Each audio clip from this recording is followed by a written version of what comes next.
Hello, नमस्कार, आदाब, सत श्री अकाल और अस्सलाम वालेकुम। मैं मोहम्मद अहमद काज़मी लेकर आया हूँ आपका पसंदीदा कार्यक्रम आपके रूबरू। आज संडे में हम ख़ास प्रोग्राम लेकर के आते हैं वदूद साजिद साहब के साथ। वो अक्सर कानून की ख़बरों के बारे में आपको सादा ज़बान में, हिंदुस्तानी ज़बान में बहुत सी चीज़ें बताते हैं और मैं समझता हूँ ये कार्यक्रम काफ़ी स्पेशल भी है और काफ़ी पसंद भी किया जाता है। अभी सुदर्शन टीवी की तरफ से जो मुसलमानों के ख़िलाफ़ ब्यूरोक्रेसी जिहाद के सिलसिले में जो उनके मुताबिक ब्यूरोक्रेसी जिहाद है, चूँकि कुछ मुसलमान बच्चे यूपीएससी एग्ज़ाम पास करके निकलते हैं और उस पर एक तरह से वावेला है कि सरकारों पर मुसलमानों का कब्ज़ा ना हो जाए।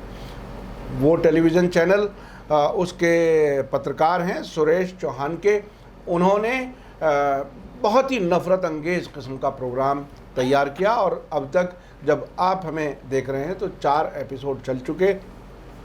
उसमें सरकार का क्या रवैया है, अदालत क्या कुछ कर रही है और ख़ुद सुदर्शन टेलीविज़न चैनल के वकीलों का उनका क्या रवैया है, ये सब समझने के लिए वदूद साजिद साहब की तरफ हम चलेंगे। लेकिन आगे बढ़ने से पहले मैं आपको याद दिला दूं कि वदूद साजिद साहब की और वीडियो देखने के लिए आप इस हमारी वीडियो के नीचे दिए गए कमेंट में पिन हुआ एक लिंक है जो आपके YouTube channel VNI views network international तक जाता है। आप उस पर जा कर के उनकी वीडियो देख सकते हैं और चैनल सब्सक्राइब कर सकते हैं।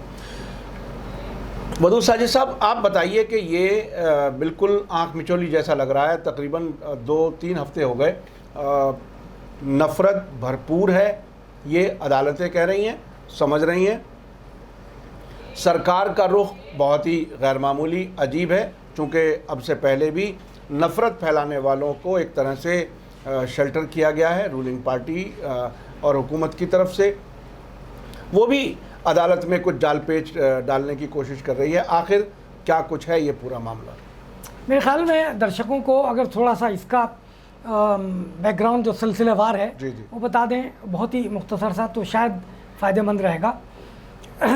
25 अगस्त को सुरेश चौहान के, जो सुदर्शन टीवी के चीफ एडिटर भी हैं और मालिक भी हैं, उन्होंने एक ट्वीट किया और एक उसके साथ एक छोटा सा क्लिप डाला और उसमें ये बताया कि वो 1-2 दिन के अंदर अंदर एक प्रोग्राम दिखाने वाले हैं और उसका टाइटल था यूपीएससी जिहाद। जाहिर है कि जिहाद लफ्ज़ जब इस्तेमाल होता है तो उसका इशारा एक ख़ास कम्युनिटी की तरफ होता है, तो उससे समझ में आ गया था कि कुछ नफ़रत भरा प्रोग्राम होगा। उनका ट्रेलर देखा गया तो ट्रेलर में ये था कि मुसलमान एक ख़ास प्लानिंग और एक साजिश के तहत यूपीएससी में इन्फिल्ट्रेट कर रहे हैं, यानी घुसपैठ कर रहे हैं। जी। अच्छा, यूपीएससी का जो एग्ज़ाम है उसको पूरी दुनिया मानती है, सिर्फ हिंदुस्तान ही नहीं, पूरी दुनिया मानती है कि वो बहुत ही टफ और बहुत ही ट्रांसपेरेंट किस्म का इम्तिहान है। तो उसके थ्रू जो भी आना चाहे वो सिविल सर्विस में आ जाता है। सिविल सर्विस क्या है? जिसके through IAS, IPS, IFS, IRS इस तरह के जो बड़े अफसर हैं 5-6 कैटेगरीज़ के, वो आते हैं चुनकर। तो आपको यहाँ रुक के थोड़ा सा ये बता दूँ कि इस वक्त 4,500-5 हज़ार की तादाद है पूरे मुल्क में IAS, IPS, IFS की। उसमें कुल मिला के 292 मुस्लिम IAS, IPS काम कर रहे हैं। यानी सिविल सर्विस में मुस्लिम अफसरों की तादाद इस वक्त सेंट्रल गवर्नमेंट के ही मुताबिक, और जो केस सुप्रीम कोर्ट में इस वक्त डिफरेंट वकील लड़ रहे हैं उनके मुताबिक कुल 292 हैं। तो सुदर्शन न्यूज़ ने इस तरह का एक प्रोग्राम, नफ़रत अंगेज़ प्रोग्राम बनाया उसके ख़िलाफ़। उसमें उसने ये भी बताया कि जामिया के जिहादी, यानी जामिया मिल्लिया इस्लामिया में, मैं आपको बता दूं कि जामिया मिल्लिया इस्लामिया के थ्रू एक कोचिंग होती है सिविल सर्विसेज के लिए। उसमें सिर्फ मुसलमान ही नहीं हैं, उसमें गैर मुस्लिम भी हैं और OBC भी हैं, यानी सभी तबक़ात के हैं। क्यों हैं? इसलिए कि सेंट्रल गवर्नमेंट उसमें कुछ फ़ंड देती है, 1 करोड़ कुछ 32 लाख के आसपास साल में सेंट्रल गवर्नमेंट देती है जामिया मिल्लिया को ये प्रोग्राम करने के लिए। तो जाहिर है कि वो सरकारी प्रोग्राम हुआ, लेकिन सुदर्शन न्यूज़ के एंकर ने इसको इस तरह से करके शोहरत दी इसकी कि जामिया के जिहादी, जी जी। और ये कहा कि सोचिए अगर जामिया के जिहादी ब्यूरोक्रेसी में घुसपैठ करके आ जाएंगे और सचिव बन जाएंगे तो इस देश का क्या होगा। जी। तो इस सब के खिलाफ जामिया के स्टूडेंट्स दिल्ली हाई कोर्ट गए और दिल्ली हाई कोर्ट से स्टे मिल गया और सुदर्शन से कहा गया कि आप अभी ये प्रोग्राम अपना न दिखाएं। सेंट्रल गवर्नमेंट से पूछा गया कि क्या आपके इल्म में है, तो सेंट्रल गवर्नमेंट ने कहा कि हाँ कुछ कंप्लेंट्स आई हैं। तो उन्होंने कहा दिल्ली हाई कोर्ट ने कि सेंट्रल गवर्नमेंट को कि आप सुदर्शन को जो नोटिस आपने दिया है उसका जवाब आने के बाद 48 घंटे के अंदर अंदर आप इस पर फैसला कर दीजिए कि आया ये प्रोग्राम दिखाया जाए या ना दिखाया जाए, तब तक दिल्ली हाई कोर्ट का स्टे रहेगा। इसी दौरान कुछ लोग सुप्रीम कोर्ट भी गए थे, यानी सेम डेट में, जिस डेट में हाई कोर्ट में बहस चल रही थी उसी डेट में सुप्रीम कोर्ट भी गए थे। सुप्रीम कोर्ट ने ये कहते हुए स्टे लगाने से इनकार कर दिया था कि कानून में प्री टेलीकास्ट की कोई गुंजाइश नहीं है आर्टिकल 19 के तहत, और जब तक वो हो ना जाए तब तक। तो वो भी खैर वो लाइन भी ठीक थी। सुप्रीम कोर्ट के इस पॉइंट को गलत नहीं कहा जा सकता, क्योंकि सुप्रीम कोर्ट को ये बता दिया गया था कि दिल्ली हाई कोर्ट स्टे दे चुका है, इसलिए सुप्रीम कोर्ट ने ज़रूरी समझा कि हम स्टे ना दें, वो हाई कोर्ट का स्टे है वो रहेगा। लेकिन सुप्रीम कोर्ट ने मामले की संगीनी को समझते हुए सेंट्रल गवर्नमेंट को नोटिस इशू कर दिए थे और ये कहा था कि आप 15 सितंबर तक हमें जवाब दीजिए। इधर दिल्ली हाई कोर्ट का स्टे था, तो क्या हुआ कि सुदर्शन न्यूज़ के एंकर ने जल्दी जल्दी जवाब दिया सेंट्रल गवर्नमेंट को। क्या जवाब दिया नहीं मालूम किसी को, वो पब्लिक भी नहीं किया, वो पब्लिक भी नहीं किया। हाँ। और सिर्फ इतना बताया गया सेंट्रल गवर्नमेंट की तरफ से कि सुदर्शन ने ये कहा है कि भाई हम जो केबल नेटवर्क एक्ट का जो प्रोग्राम कोड है और जो रूल 6 है हम उसकी खिलाफ वर्जी नहीं करेंगे। लेकिन सवाल ये है कि जो प्रोग्राम सुदर्शन वाला बना चुका था और जिसकी बुनियाद पर ट्रेलर उसने पब्लिक किया था उसमें तो कोई तब्दीली नहीं हुई। जी जी। तो फिर वो कैसे तो सेंट्रल गवर्नमेंट ने एश्योरेंस पे यकीन कर लिया और कैसे परमिशन दे दी। तो सेंट्रल गवर्नमेंट ने यानी इंफॉर्मेशन मिनिस्ट्री ने सुदर्शन न्यूज़ को अलाउ कर दिया। इधर दिल्ली हाई कोर्ट कह ही चुका था कि सेंट्रल गवर्नमेंट को कि आप 48 घंटे के अंदर अंदर फैसला कर दीजिए। तो अब आप ये देखिए कि सुदर्शन न्यूज़ ने 4 एपिसोड दिखा डाले। अब इन 4 एपिसोड में क्या ख़तरनाक नहीं होगा जो मैं आपको आगे बताने जाऊंगा कि जिस पर सुप्रीम कोर्ट ने सख्त किस्म का संज्ञान लिया है। वो यूट्यूब पर भी होगा, लोग देख सकते हैं उस पर। जी जी जी। हाँ। वो यूट्यूब पर भी है। हाँ। 4 एपिसोड दिखा चुका है। अब मैं आपको यहाँ से बताता हूँ कि फिर क्या हुआ। फ़ौरन लोग हाई कोर्ट भी गए कि देखिए साहब आपने स्टे दिया था, आपने सेंट्रल गवर्नमेंट से ये भी कहा था कि कोई ऐसी बात नहीं होनी चाहिए प्रोग्राम के थ्रू कि जिससे कोई कम्युनल किस्म का इसको कलर मिले, बेचैनी फैले, मुल्क में अमन को नुकसान पहुँचे। और ये देखिए एक ही फ़िरक़े के ख़िलाफ़ किस तरह से नफ़रत फैलाई जा रही है।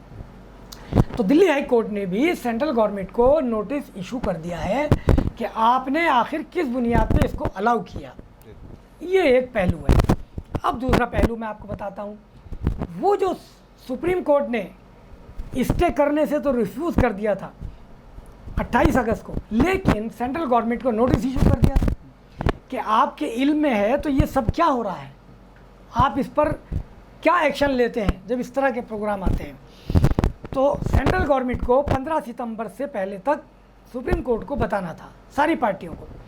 अब 15 सितंबर को सुप्रीम कोर्ट में सुनवाई हुई, दिन भर सुनवाई हुई और उसके बाद जो पटिशनर के वकील थे शादान फरासत यानी जामिया के वकील और डिफरेंट सेक्शन के वकील, अनूप चौधरी एक वकील थे, अनूप जाट चौधरी, उन्होंने इन सब ने सुप्रीम कोर्ट से ये कहा कि हुजूर 4 एपिसोड चल चुके हैं और आप ज़रा सा एक क्लिप देख लीजिए बस। तो जब क्लिप देखी सुप्रीम कोर्ट ने तो सुप्रीम कोर्ट का रवैया बदल गया और सुप्रीम कोर्ट ने एक बात जो कही बहुत इंपॉर्टेंट है, मैं आपको और आगे बताने वाला हूँ।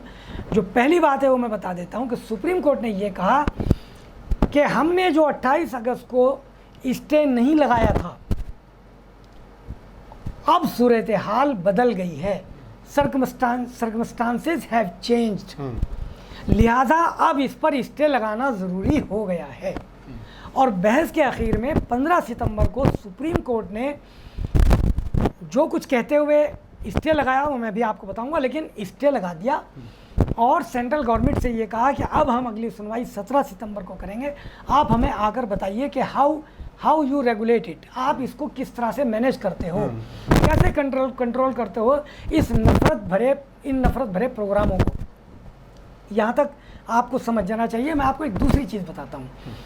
इसी के साथ साबिक यानी जो रिटायर्ड IPS IAS यानी सिविल सर्वेंट्स थे, उनके एक ग्रुप ने सुप्रीम कोर्ट में इंटरवेंशन करके कहा कि हमें भी पार्टी बनाइए, और उसमें एक नया लार्जर इशू उठा दिया। वो लार्जर इशू क्या था? उसमें ये कहा गया कि साहब ये मामला सिर्फ सुदर्शन तक ही लिमिटेड नहीं है। सुदर्शन न्यूज़ ये तो बहुत सारे चैनल कर रहे हैं और मीडिया ट्रायल करते हैं, तो आप तो एक लार्जर उस पर सोचिए। चूँकि मामला सुप्रीम कोर्ट में है, रोज़ रोज़ तो सुप्रीम कोर्ट सुनवाई नहीं करता, 3 जज सुनवाई कर रहे हैं। तो जस्टिस चंद्रचूड़ DY चंद्रचूड़ जो इस 3 रुकनी जज की बेंच की अगुवाई कर रहे थे, उन्होंने इसको समझा और उन्होंने कहा कि हाँ, एक लार्जर इशू हमारे सामने रखा गया है। तो उन्होंने पिटिशनर से कहा कि आप चाहते हैं कि कुछ रूल्स एंड रेगुलेशंस बनाए जाएं जो हमेशा के लिए रहें और उनके मुताबिक चैनल काम करें, और अगर चैनल काम ना करें तो फिर उन पर उनके खिलाफ कार्रवाई की जाए। तो चूँकि ये कि लार्जर इशू हो गया, अब सेंट्रल गवर्नमेंट को इसमें बहुत हद तक इन्वॉल्व होना पड़ा। तो 17 सितंबर को सेंट्रल गवर्नमेंट को जो जवाब दाखिल करना था इस स्टे के खिलाफ, जो स्टे सुप्रीम कोर्ट ने लगा दिया था और जिसको अब कोई वैकेट नहीं कर सकता सिवाय सुप्रीम कोर्ट के, तो उसके खिलाफ सेंट्रल गवर्नमेंट ने एक प्ली ली 16 ही सितंबर को, यानी अगले ही दिन इतने सारे 32 या 33 पेज का जवाब दाखिल कर दिया, जैसे कि तैयार बैठे थे, और ये कहा कि आप इन चैनलों पर तो आप पाबंदी लगाने की बात कर रहे हैं, सोशल मीडिया पे कौन पाबंदी लगाएगा? तो सुप्रीम कोर्ट से कहा कि इनसे पहले सोशल मीडिया पर पाबंदी लगाइए, यानी जिसके थ्रू मैं आपसे बात कर रहा हूँ, काज़मी साहब आपसे बात करते हैं, ये सब हुकूमत की इस पे नज़र है। विनोद दुआ हैं और बहुत लोग हैं, और बहुत लोग हैं, वायर वाले लोग हैं, और सब पे केस चल रहे हैं। हाँ। सब पे FIR हुई है। तो अब मैं आपको ये बता देता हूँ कि चूँकि ये लार्जर इशू हो गया तो बहस ज़रा लंबी हो गई। तो 17 सितंबर को कोशिश की सुदर्शन वाले ने कि वो जो स्टे लगाया गया था उसको वैकेट कर दिया जाए, लेकिन सुप्रीम कोर्ट ने मना किया। अब मैं आपको 15 सितंबर को जो सुप्रीम कोर्ट के जजेस ने जो बहुत ही अहम बातें बताई थी, कही थी, वो मैं आपको बताता हूँ। मसलन जस्टिस चंद्रचूड़ ने समाअत के दौरान जो कहा वो ये सुन लीजिए। उन्होंने कहा कि मुल्क की सुप्रीम कोर्ट होने की हैसियत से हम आपको ये कहने की इजाज़त नहीं दे सकते कि मुसलमान सिविल सर्विसेज में घुसपैठ कर रहे हैं। उसके बाद जस्टिस KM जोसेफ की बात सुनिए। जस्टिस KM जोसेफ का नाम बहुत ही इंटरेस्टिंग नाम है, इस पर हम कभी फिर बात करेंगे। जी। उन्होंने क्या कहा? उन्होंने कहा कि अदालत पर यह बात वाज़ेह हो जाती है कि इस प्रोग्राम का मकसद, यानी सुदर्शन पर जो प्रोग्राम चलने वाला है, जो 4 एपिसोड चल चुके हैं, जो बाकी और चलने वाले हैं और जिन पर सुप्रीम कोर्ट ने स्टे दिया है, इस प्रोग्राम का मकसद मुस्लिम कम्युनिटी को बदनाम करना और उसे सिविल सर्विसेज में घुसपैठ की मोहलिक कोशिश का, यानी इंसीडियस कोशिश का जिम्मेदार करार देना है। ये जस्टिस KM जोसेफ ने कहा है, ये ऑब्जर्वेशन है जस्टिस KM जोसेफ के। जी। वो मैंने आपको जस्टिस चंद्रचूड़ के बताए। और जस्टिस इन सुप्रीम कोर्ट ने कहा कि हम अलाउ नहीं कर सकते इसको। 17 सितंबर को भी बहुत कोशिश की, 15 को भी कोशिश की कि स्टे वैकेट कर दिया जाए। अब मैं यहाँ रुक के आपको एक बात बताना चाहता हूँ, यानी सुप्रीम कोर्ट के बड़े दिल की बात मैं आपको बताना चाह रहा हूँ। जी। कि कितने बड़े दिल फराख दिली के साथ और कितने ज़ब्त के साथ और कितने रेस्ट्रेंट के साथ सुप्रीम कोर्ट काम करता है, या यूँ कह सकते हैं कि DY चंद्रचूड़, KM जोसेफ और जस्टिस इंदू मल्होत्रा कितने ज़ब्त के साथ काम करते हैं। सुदर्शन के एंकर ने 15 तारीख को जो स्टे हुआ उसके बावजूद उसने एक ट्वीट किया और सरासर सुप्रीम कोर्ट की बेहुरमती की, बेइज्जती की, कंटेम्प्ट किया। वो हम यहाँ आपको बता भी नहीं सकते, ऐसा ट्वीट किया। 17 सितंबर को उसकी शिकायत की गई सुप्रीम कोर्ट से समाज से पहले कि हुजूर मिलॉर्ड आपके बारे में सुदर्शन ने ये कहा है। तो जस्टिस DY चंद्रचूड़ ने, जो इस बेंच की अगुवाई कर रहे थे, मुस्कुराते हुए बस इतना कहा कि अगर उन्होंने हमारे बारे में कोई सिली चीज़ कही है तो वी विल इग्नोर इट, हम इसको इग्नोर करेंगे। ये कितने बड़े दिल की बात है। लेकिन अभी पिछले ही हफ्ते हम कंटेम्प्ट के मामले में प्रशांत भूषण को सज़ा भी दे चुके हैं इसी सुप्रीम कोर्ट में। बस इतनी सी बात बतानी थी, इस पर कोई तबसरा नहीं करना। अब आगे चलते हैं। मैं आपको बता देता हूं कि उसके बाद सुप्रीम कोर्ट ने क्या कहा। सुप्रीम कोर्ट ने एक लार्जर इशू छेड़ते हुए ये कहा, DY चंद्रचूड़ ने, कि हम ये चाहते हैं कि 5 मुमताज़ शहरी, यानी जो नामचीन किस्म के इंडियन सिटीजन्स हैं, उनको चुने सरकार, उनकी एक कमेटी बनाए और ये कमेटी हमें सजेशन दे कि आखिर किस तरह से स्टैंडर्ड रूल्स एंड रेगुलेशन तैयार करें जिनको ये सब फॉलो करें, टीवी चैनल वाले। और एक बात जो बड़ी इंटरेस्टिंग DY चंद्रचूड़ ने कही, उन्होंने कहा और जस्टिस KM जोसेफ ने भी, कि हम देश को बांटने वाले पॉलिटिशियन को इस कमेटी में नहीं देखना चाहते। जी, ये बहुत बड़ी छोटी बात नहीं है। जी। ये बहुत क्लियर कहा कि we don't want divisive politicians but members of acute reputation. और ये भी कहा कि ऐसे मेंबर चाहते हैं हम, 5 मेंबर, यानी आम नागरिक चाहते हैं कि जिनकी कारकर्दगी सताइश के लायक हो, यानी जिनका काम ऐसा हो कि जिसकी हर तरफ से प्रशंसा होती हो। जी। हाँ, और जिस पे कोई उंगली ना उठा सकता हो। ये बहुत बड़ी बात है। आगे चलिए। उसके बाद उनको बताया गया सुप्रीम कोर्ट को कि हुजूर ये जो शो दिखा चुके हैं उसमें इन्होंने किस तरह के लफ्ज़ एक पर्टिकुलर कम्युनिटी के लिए इस्तेमाल किए हैं। हम उस कम्युनिटी का यहाँ नाम नहीं ले रहे हैं, आप समझ जाइए। लेकिन सुप्रीम कोर्ट के सामने वो बाकायदा वकीलों ने नाम लिया है उस कम्युनिटी का। उस कम्युनिटी का नाम लिया है, मगर हम नहीं ले रहे हैं। हाँ। हम बचना चाहते हैं। तो ये कहा कि इन्होंने अपने एपिसोड में, शो में, ग्राफ के ज़रिए मुसलमानों के लिए, सॉरी माफ़ कीजिएगा, हराम और आगे डैश डैश डैश लगाया। जी। और कहा गद्दार का लफ्ज़ इस्तेमाल किया गया है। ये बहुत ही बदकिस्मती की बात है। तो इन तमाम चीज़ों का संज्ञान लिया जस्टिसेस ने और कहा कि हम बिल्कुल नहीं इसकी इजाज़त दे सकते। और कहा कि ये हमारा जो मुआशरा है, जो सोसाइटी है, वो फ्री सोसाइटी ज़रूर है, लेकिन वो सोसाइटी ऐसी नहीं है कि जहां आप इस तरह की नफ़रत फैलाएं और ऐसे प्रोग्राम आप दिखाएं। तो अब मैं ज़रा सा इसको छोड़ूंगा यहीं, चूँकि बात लंबी हो जाएगी। मैं सिर्फ इतना बता देता हूं कि जस्टिस चंद्रचूड़ ने क्या पॉइंट कहे। उन्होंने कहा 15 सितंबर को कि ये कितनी मूजी, तकलीफ़देह और छल कपट वाली बात है, यानी जो सुदर्शन वाला कर रहा है, ये सारी चीज़ें उसी के लिए कही हैं।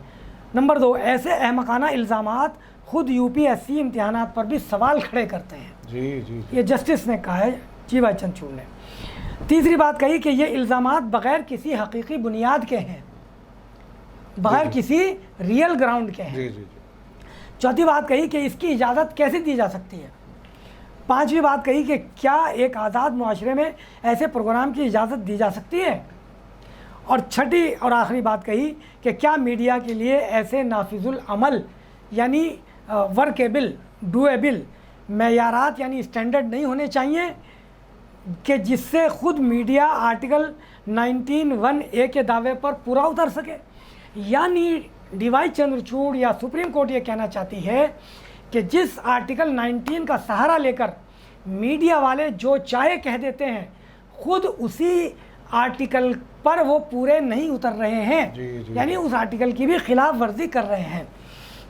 अब मैं आपको यहाँ ये बताना चाहता हूँ कि 15 सितंबर को जो बहस हुई मैंने आपको बता दिया, 17 को जो बहस हुई, सेंट्रल गवर्नमेंट ने एक नई चीज़ सामने रख दी।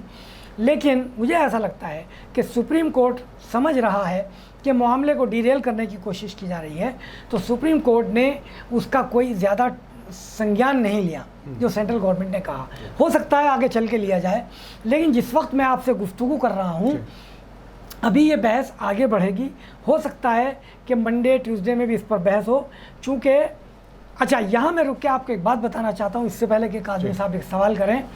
सुदर्शन न्यूज़ ने पहले जामिया का सवाल उठाया था और जामिया के उन स्टूडेंट्स को जो गहन तैयारी करके और 24 घंटे मेहनत करके सिविल सर्विस का इतना टफ इम्तिहान पास करके आते हैं, और ये तो आपको पता ही होगा कि ये 3 टायर इम्तिहान है, यानी पहले इसका प्रीलिम होता है, 10 लाख बच्चे बैठते हैं, उसमें से कुल 2 या 2.5 लाख बच्चों को सेलेक्ट किया जाता है। फिर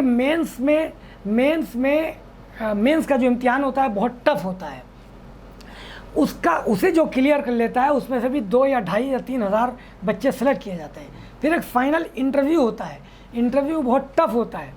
उस इंटरव्यू में से यानी 2,500 अगर हमने छांटे हैं, 2,500 का इंटरव्यू लिया है, तो जितनी वैकेंसीज है मेरिट की बुनियाद पर बस उतने लोग ले लिए जाते हैं। तो इतना सख्त इम्तिहान देकर जामिया के जो स्टूडेंट्स सिविल सर्विसेज में आ रहे हैं उनको ये सुदर्शन न्यूज़ जिहादी बोल रहा है। और उसके बाद जब उसे ये लगा जब कि ये तो सेंट्रल गवर्नमेंट इसको सपोर्ट करती है जामिया को, तो यहाँ तो मैं फंस जाऊँगा, तो फिर उसने एक प्राइवेट ऑर्गेनाइजेशन है ज़कात फाउंडेशन ऑफ इंडिया, फिर उसका नाम लेना शुरू कर दिया कि इसको गैर मुल्कों से फ़ंड मिलता है और उस पर तरह तरह के इल्ज़ाम लगाए। हम ज़कात फाउंडेशन के स्पोक्स पर्सन नहीं है, वो ख़ुद अपना वकील उन्होंने खड़ा कर दिया है। हमें जितनी बात बतानी थी वो आपको बता दी कि अभी भी बहस चल रही है। साजिद साहब, आपने बहुत ही गहराई से सब चीज़ें सिलसिलेवार बताई और मैंने इसीलिए बीच में डिस्टर्ब करना ठीक नहीं समझा, लेकिन इसमें सब में जो ख़ास बात नोटिस करने वाली है, जजों ने जो कुछ भी ऑब्जर्वेशन दी जिसमें ये कहा कि हम इसकी इजाज़त नहीं दे सकते, ये नफ़रत है वगैरह वगैरह वगैरह, इस सब में सरकार दूसरी तरफ खड़ी है जहां वो इजाज़त दे देती है इसको चलाने की। तो सरकार का चेहरा बिल्कुल साफ साफ नज़र आ रहा है। अब इसमें सोशल मीडिया को बंद करने की भी तैयारी की बात जो उन्होंने सोचा कि एक के साथ एक फ्री वाला काम करा लो, सुदर्शन वाला प्रोग्राम भी चल जाए और ये सोशल मीडिया को भी खामोश कर दिया जाए, वो एक अलग एक पहलू है। और फिर तीसरी बात भी ये कि अगर ये जो फॉर्मर सिविल ने इंटरवीन किया है उसमें अगर वो कामयाब हो जाते हैं तो फिर इस गोदी मीडिया का क्या होगा। ये गोदी मीडिया बहुत ही जो दिन रात और शाम में आप देखो तो अगर 2-3 अगर आप प्रोग्राम देख लो तो आपका ब्लड प्रेशर हाई हो जाएगा और आपका ये दिल चाहने लगेगा कि हम क्या करें क्या ना करें, बच्चों को क्या समझाएं, अपने आप को कैसे समझाएं। ऐसी हालत हो जाती है अगर एक हफ्ता भी प्रोग्राम देख लिए जाए। तो क्या आप क्या कहते हैं कि ये गोदी मीडिया का क्या होगा, और सरकार को बचाने वाला गोदी मीडिया है, कहीं वो सरकार की नाकामियों का कोई जिक्र नहीं हो रहा। तो ये आखिर जिसे नूरा कुश्ती आपस में, एक वो मीडिया के नाम से एक सरकार के नाम से, अब जुडिशरी ने अब ज़रा सख्त रवैया इख्तियार किया है, अब आगे क्या? आपको काज़मी साहब, मैं एक बहुत ही इंटरेस्टिंग आपने सवाल किया, बहुत ही शानदार, और इसका जवाब मैं सुप्रीम कोर्ट के जो जस्टिस हैं उनकी ज़बान से देना चाहता हूँ। जी जी जी। हम लोग आपस में इसको आज छोड़ देते हैं चूँकि बेहतरीन ऑब्जर्वेशंस है। जस्टिस के एम जोसेफ ने 15 सितंबर को एक बात और कही थी। उन्होंने कहा था कि क्या आप शाम को होने वाली बहस देखते हैं टीवी पर, और फिर उन्होंने ये कहा कि हम ये चाहते हैं, यानी सुप्रीम कोर्ट ये चाहता है कि इस बात का जायज़ा लिया जाए कि सेंट्रल गवर्नमेंट क्या ऐसा तो नहीं कर रही है कि किसी एक चैनल को ज़्यादा ऐड दे रही हो और किसी को कम। ये जस्टिस के एम जोसेफ ने एक बात कही। फिर दूसरी बात जो उन्होंने कही कि ये जो टीवी चैनल्स हैं इनकी ओनरशिप पब्लिक के सामने आनी चाहिए, और उन्होंने ये कहा कि वेबसाइट पर टीवी चैनलों के मालिकों का नाम आना चाहिए और उनका रेवेन्यू मॉडल आना चाहिए, शेयर होल्डिंग स्टेटस आना चाहिए कि इनका पैसा कहाँ से आ रहा है, इनकी आमदनी कहाँ से हो रही है। तो ये आखिर किस तरह से ये कमा रहे हैं, ये बहुत बड़ा ऑब्जर्वेशन है। जी जी जी। इससे आपके उस सवाल का जवाब मिल जाता है। यानी कहीं ना कहीं सुप्रीम कोर्ट इन चैनलों के साथ साथ सरकार को भी इसका पाबंद बनाना चाहती है कि आप खुद भी उसूल पे अमल करें और चैनलों से भी कराएं। एक नंबर 2, जो आपने गोदी मीडिया का नाम लिया है, जब हम गोदी मीडिया की बात करते हैं तो इसका मतलब ये होता है कि वो मीडिया जो सरकार की नाकामियों को छुपाता है और नाकामी को अच्छाई में बदल के पेश करने की कोशिश करता है और नफरत फैलाने में साथ देता है। नफरत फैलाने में साथ देता है। ये बहुत इंपॉर्टेंट बात आपने कही कि सिर्फ इतना ही नहीं करता कि सरकार की कमियों को छुपाता है, बल्कि नफरत भी फैलाता है एक खास पर्टिकुलर कम्युनिटी या सेक्शन के खिलाफ। तो ऐसे चैनलों को सरकार सुप्रीम कोर्ट ने उनकी नकेल कसने की कोशिश की है। और ये जो कमेटी बनाने की बात की है, ये इसीलिए की है, इस पर सरकार परेशान ज़रूर है। एक बात मैं आपको और बता देता हूँ जो बहुत ही इंटरेस्टिंग है। एक नेशनल ब्रॉडकास्टर्स एसोसिएशन बनी हुई है, NBA जिसे कहते हैं। ये कोई सरकार ने नहीं बनाई है, बल्कि जितने चैनल हैं इन्होंने खुद बना लिए हैं। वजह क्या है कि जो एक प्रेस काउंसिल ऑफ इंडिया मौजूद है, सरकार का एक इदारा है जिसका काम ये है, लेकिन उसने अपने आप को बगैर दांत का हाथी बना लिया है। वो उसके पास कोई पावर नहीं है, वो सरकार का एक डिपार्टमेंट ज़रूर है। आज तक उसने किसी अखबार वाले को इस बात के लिए पिनलाइज नहीं किया कि उसने नफ़रत फैलाई। तो वो एक ख़ास उसको प्रिंट मीडिया को देखता है, चैनलों पर उसका कोई कंट्रोल नहीं है। लेकिन एक NBA है जो इन चैनलों ने खुद बना रखा है सेल्फ रेगुलेशन के लिए, नेशनल ब्रॉडकास्टर एसोसिएशन। तो 15 सितंबर की सुनवाई के दौरान ये भी वहाँ मौजूद था। तो बहुत ही इंटरेस्टिंग सवाल हुआ। जस्टिस DY चंद्रचूड़ ने लंच के बाद कार्रवाई शुरू करते ही पहला सवाल NBA से किया कि आप बताइए कि आपका वजूद लेटर हेड से भी आगे है या नहीं।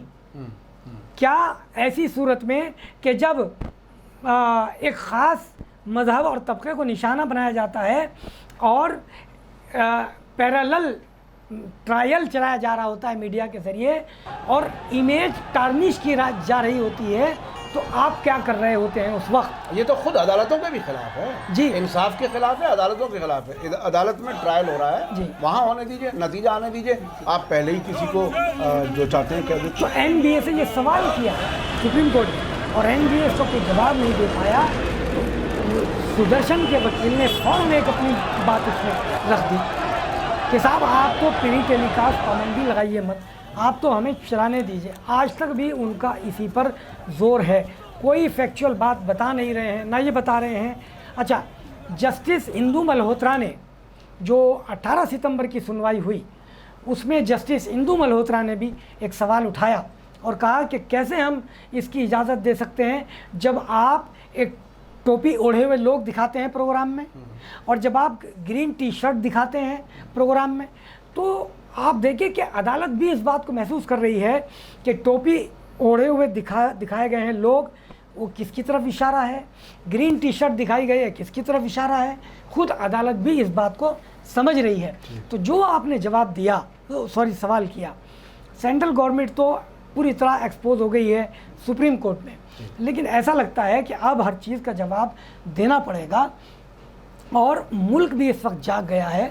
और जो टॉप कोर्ट है इस वक्त, सबसे बड़ी जो कोर्ट है जहां इसकी सुनवाई चल रही है और जहां लगता है कि अभी जब हम और आप बात कर रहे हैं और आप ये प्रोग्राम देख रहे हैं, शायद इससे 1-2 दिन बाद भी सुनवाई चले, लेकिन स्टे अभी आज तक की तारीख में वैकेट नहीं हुआ है। बहुत बहुत शुक्रिया वदूद साजिद साहब, आपने बहुत ही गहराई से, चूँकि सोशल मीडिया पर और हम ज़्यादा नहीं कर सकते, तकरीबन 25-26 मिनट हम लोगों को बात करते हुए हो गए। लेकिन देखिए, हमारे जो विदेशों में भी बहुत से दर्शक हैं और देश में बहुत बड़ी तादाद में लोग देखते हैं। हमारी तो सिर्फ एक ही बात कहनी है, वो ये कि देश के जो गंगा जमनी तहज़ीब, जो सभी धर्मों का एक साथ रहना, मोहब्बत के साथ रहना, उसको बाकी रखने के लिए हमें सारी कोशिशें करनी चाहिए। देश को इकट्ठा रखना, इकट्ठा रखने का मतलब मजबूत रखना है। मजबूत रखने का मतलब तरक्की होना है। अगर जो लोग मजबूत नहीं देखना चाहते वो तरक्की के मुखालिफ हैं, जो सबको एक साथ प्यार से बैठे हुए नहीं देखना चाहते वो भी इस मुल्क की तरक्की के ख़िलाफ़ हैं। ये कैसे मुमकिन है कि किसी घर के लोगों को अलग अलग बांट दिया जाए और ये कहा जाए कि हम इसे मजबूत कर रहे हैं? ये बिल्कुल नामुमकिन है। तो ये इस तरह से चीज़ों को सोचना चाहिए, देश के निर्माण के लिए मेहनत करनी चाहिए, कोशिश करनी चाहिए। और हम मीडिया स्टार की तरफ से भी हमेशा यही कोशिश करते हैं कि देश में एकता बनाई रखी जाए, सभी मज़हब के लोग एक दूसरे से मोहब्बत के साथ रहें और नफ़रत फैलाने वालों के झांसे में ना आएँ। आखिर में मैं आपको फिर से याद दिला दूं कि वदूद साजिद साहब के चैनल का लिंक यहाँ दिया गया है हमारे वीडियो के नीचे। आप उस पर जा कर के उनके चैनल को सब्सक्राइब करें, उनकी और वीडियो देख सकते हैं। वदूद साजिद साहब, आपका बहुत बहुत शुक्रिया। आप हमें हर संडे के लिए ये वक्त देते हैं और हमारे दर्शक उसको बहुत दिलचस्पी से देखते हैं, क्योंकि कानून की ख़बरें इससे अंदाज़ होता है कि मुल्क किस तरफ जा रहा है, सरकार क्या कर रही है, अदालतें क्या कर रही हैं, पुलिस क्या कर रही है। ये सारी चीज़ें एक्सपोज होती हैं अदालतों में जा कर के, अगर जज अपनी ज़िम्मेदारी अच्छे से निभाएं। इसी के साथ मुझे दीजिए इजाज़त। धन्यवाद, शुक्रिया। जय भारत, जय हिंद।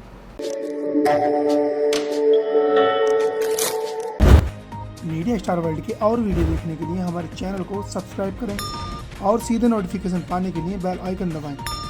और अगर हमारी खबर सच्ची और अच्छी लगे तो अपने व्हाट्सएप, इंस्टाग्राम, फेसबुक और ट्विटर अकाउंट पर ज़रूर शेयर करें।